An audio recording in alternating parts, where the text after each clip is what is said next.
Recording in progress. Jai Jai Shri Caitanya Jaya Nityananda Jai Advaita Chandra Jai Gaura Bhakta Vrinda Jaya Jaya Shri Caitanya Jaya Nityananda Jai Advaita Chandra Jaya Gaura Bhakta Vrinda Jaya Jaya Shri Caitanya Jaya Nityananda Jai Advaita Chandra Jaya Gaura Bhakta Vrinda. We continue reading from Caitanya Caritamita Adi Lila, chapter 9, text 42. We have been reading The Purport by His Divine Grace, A.C. Bhaktivedanta Swami Srila Prabhupada, to text 42. I'll just read the translation again. It is the duty of every living being to perform welfare activities for the benefit of others with his life, wealth, intelligence, and words. So this is what Bhagavatam says, that it is the duty of every living being to perform welfare activities for the benefit of others with his life, wealth, intelligence, and words. And we have to understand what is a welfare activity. We heard yesterday that is Shreyas and Preyas. Preyas is what gives immediately benefit, but in the long run may not be beneficial. Whereas Shreyas, in the short term, we may not understand its value, but it is beneficial in the long run, in the longer scheme of things. And Bhagavatam tells us that it's the Shreyas, which are the truly welfare activities. That is how we should help benefit everyone else, by using our life, wealth, intelligence, and words. And then we heard the ultimate Shreyas is, who am I? Who is God? What is this material world? And what is the interrelationships between them? This is what is the ultimate Shreyas, ultimate auspicious activity. And so we ourselves should understand this and give this knowledge to others. So the knowledge of Krishna consciousness. We should become Krishna conscious and give Krishna consciousness to others. This verse cited by Sri Chaitanya Mahaprabhu applies to human beings, not to animals. So it is for each of us. We cannot expect animals to do this duty. No, we, the living entities who have the body of a human being, it is for us to benefit ourselves, to understand this Shreyas, and to benefit others, as indicated in the previous verse by the words Manushya Janma. These injunctions are for human beings. Unfortunately, human beings, although they have the bodies of men, are becoming less than animals in their behavior. So Bhagavatam also says, Janmadi asya yataha. The Vedanta Sutra begins with this aphorism, Janmadi asya yataha. That now we have the human life, let us begin inquiry into the absolute truth. So human life begins with the platform of inquiring into the absolute truth. And Bhagavatam says, till the time we don't make this inquiry, we are just two-legged animals. We may be having bodies of human beings, but we are not utilizing the body for what it is meant. And this human body is meant for Janmadi Asya Yataha, to inquire into the absolute truth. So this is the fault of modern education. Modern educators do not know the aim of human life. They are simply concerned with how to develop economic condition of their countries or of human society. We can see that. We are all products of modern education.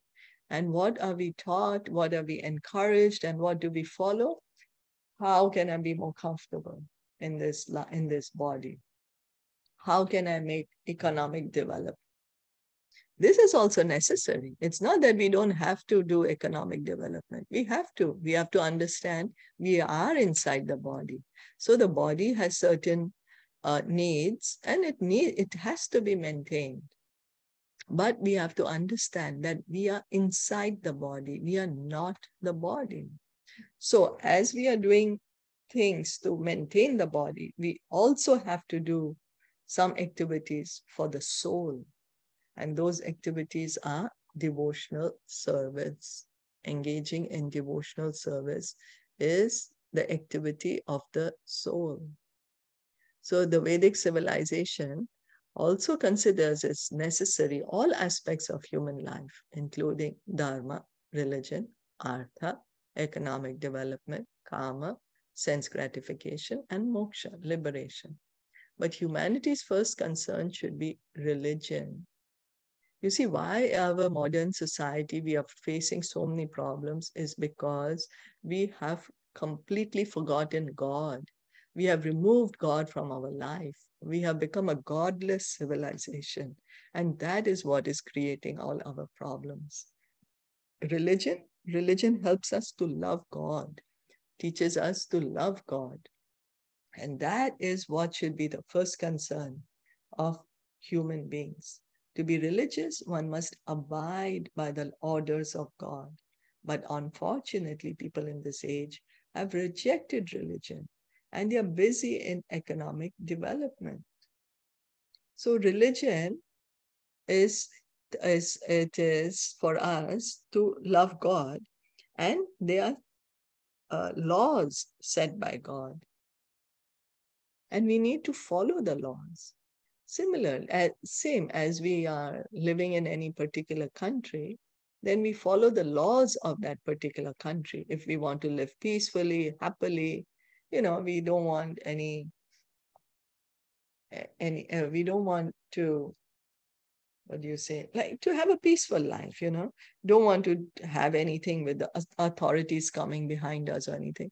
Then we abide by the laws of the country. Similarly, there are laws of God and we need to abide by them. So therefore, but now what modern education is teaching us, there is no God. So automatically, because there's no God, there are no orders of God. So no need to follow any orders of God. Okay, do whatever you like to do. Everything you do is okay. That is what we are taught. So therefore, they will adopt any means to get money. For economic development, one does not need to get money by hook or by crook. One needs only sufficient money to maintain his body and soul. However, because modern economic development is going on with no religious background, people have become lusty, greedy, and mad after money. They are simply developing the qualities of rajas, passion, and tamas, ignorance, neglecting the other quality of nature, sattva, goodness, and the Brahmanical qualifications. Therefore, the entire society is in chaos. So we can see that the modes of passion and ignorance are more stronger. All of us, we are being so caught by the modes of passion and ignorance. We have completely forgotten our Brahmanical qualities. There is a mode of goodness. Let me try to come to the mode of goodness. No, we are, because of this passion and lust and greed and envy, then what do? We have created a havoc in society. When we become God conscious, we will automatically develop our Brahmanical qualities. Automatically, there will be peace in the society. There will be prosperity in society. And we will be able to live happily in this life. At the same time, cultivate spiritual knowledge. And at the end of life, go back home, back to Godhead. The Bhagavatam says that it is the duty of an advanced human being to act in such a way as to facilitate human society's attainment of the ultimate goal of life. So the duty of the advanced human being means the cultured human beings. It is the duty of the cultured human being. What? To understand what is the aim of life. The aim of life is prema pumartho mahan, to revive our love of God, our love of Krishna.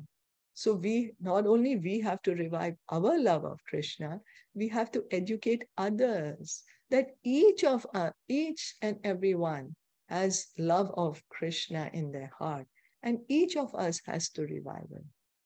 There's a similar verse in the Vishnu Puran, part 3, chapter 12, verse 45, which is next quoted in Caitaniya Caritamita. Anyone wanted to add anything or question anything? So we have been hearing that we are only interested in prayers. I'll immediately, let me do something, I'll immediately see the benefit. I'll see immediately the result. But these activities may not really be beneficial for us. But the shreyas, the activities of understanding who am I, who is God, what is the material nature, what is the relationship between me, God, and the material nature, that is the ultimate benefit. If we can understand that for ourselves, and if we can give this message to others.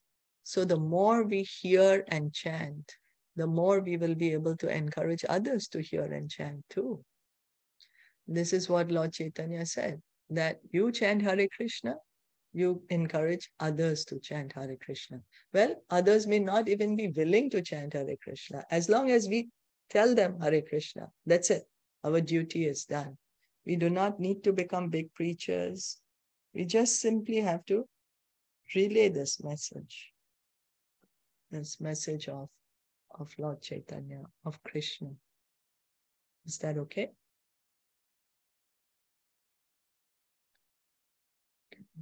Yeah. Thank you so much for listening and joining in. Caitanya Caritamrita ki jai, Shilpa Prabhupada ki jai, Gaur Bhakta Vrinda ki jai. Hare Krishna.